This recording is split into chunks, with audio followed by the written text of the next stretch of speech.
আমরা স্বেচ্ছাসেবক দল ওরা মিটিং করছে, ঠিক আছে, ওরা মাননীয় প্রধানমন্ত্রীর ব্যাপারে কেন কথা বলবে?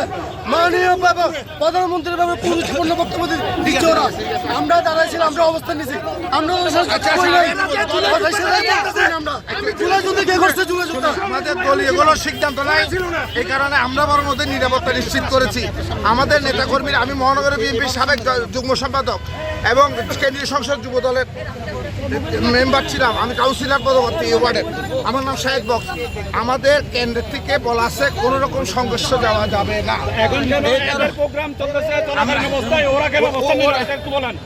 নিরাপত্তা নিশ্চিত করার জন্য